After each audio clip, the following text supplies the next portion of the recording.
Hey Scorpio, welcome in this is your reading.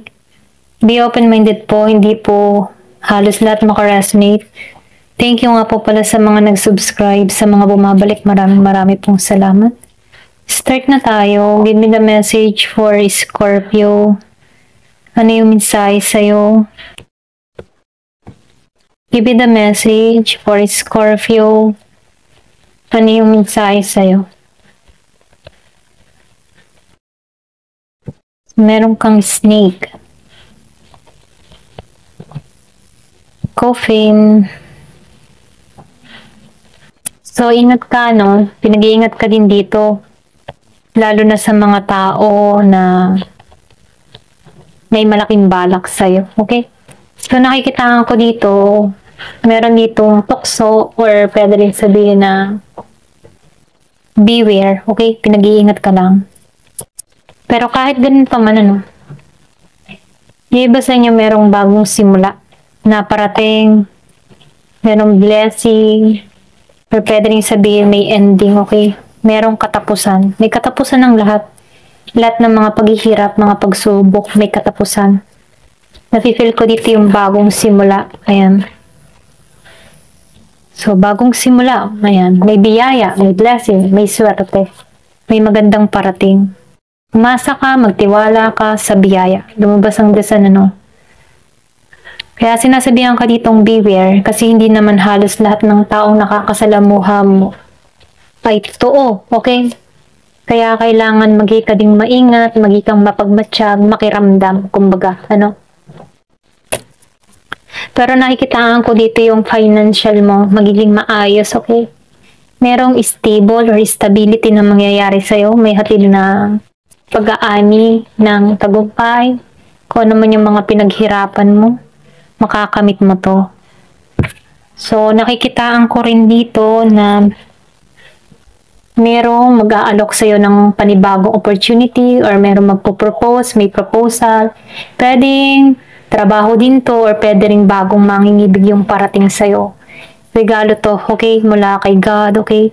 Or pwede rin sabihin na pinanalangin mo na to, pinagdadasal mo to. So, nakikitaan ko rin dito ng kasiyahan, kagalakan. Lahat ng mga kahilingan mo ay matutupad mo. Kaya lang, kailangan mo lang ditong mag-ingat din, ano, sa taong pagkakatiwalaan mo. Ayan, ito lang yung mensahe sa'yo. So, nafe-feel ko din dito yung paglalakbay. Yung iba sa inyo, meron kang balak maglakbay or pwede rin meron ditong tutungo sa'yo maglalakbay, okay? So, nakikitaan ko dito na nakatuon tong tao na to sa'yo or pwede rin sabihin na siya yung tipo ng tao na matatag, no? Nakikitaan ka ng tao nito na masyado kang matibay ang loob or pwede rin sabihin na alam mo yung responsibilidad mo, okay? Family-oriented ka. Ito rin nakikita ko. Yung iba sa inyo, no? Pero ganun pa man, yung iba sa inyo pwedeng meron kang kadiling na seaman or pwede rin ikaw to seaman ka, no? Meron kang gagawin, okay? Parang mahalaga sa'yo ang family, ganyan. Importante sa'yo ang family. So, ito rin nafe-feel ko. So, merong law.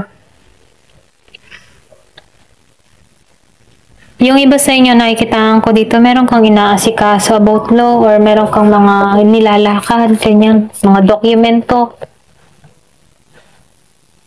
Or naghahanap ka, nag-iintay ka ng balita. So, merong paglalakbay, ano, ito rin nakikita ko. So, merong paglalakbay na masusubukan yung iyong katatagan, ang iyong mental, ang iyong spiritual, maging ang iyong physical, ano. Ito rin nakikita ko.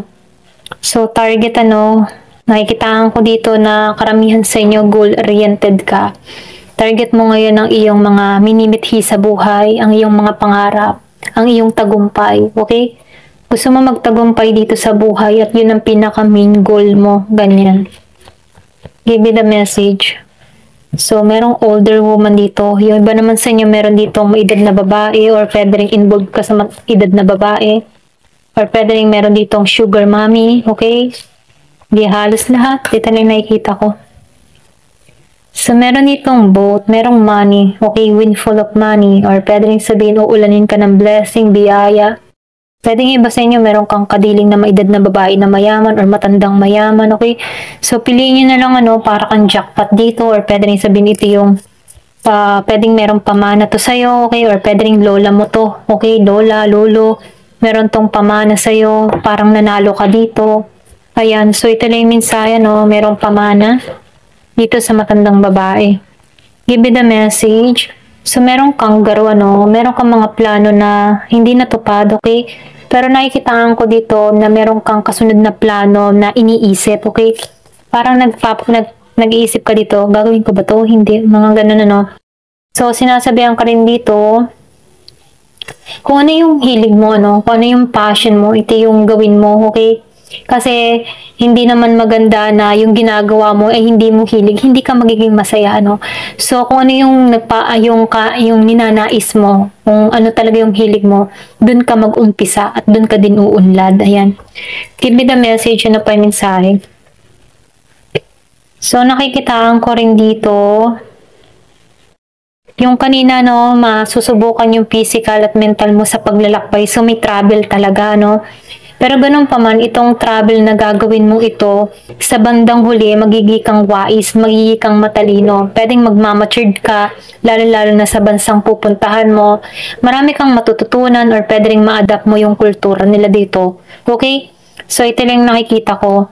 Yung iba sa inyo, nakilala mo to sa ibang bansa, okay? Or pwede rin sabihin na meron kang makikilala dito sa ibang bansa na magiging importante para sa'yo. Ang payo lang dito, ano, kilalanin mo muna maigi itong mga nakikilala nyo sa ibang bansa. Okay?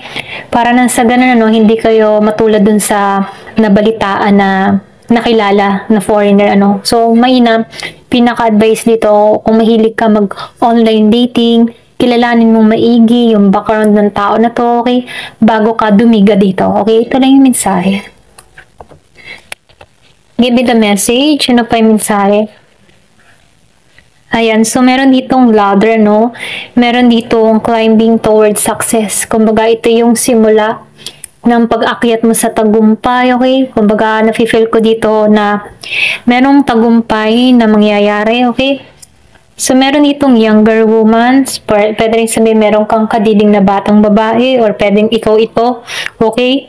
Para pwede rin bata ka na nagtagumpay, okay? Or pwede rin ikaw ay isa sa pamilya nyo na pinakabatang magtatagumpay. Ayan, ito na yung mensahe sa'yo. So, far away, meron kang tao dito na nag-iisip sa'yo. Pwedeng kaibigan mo to.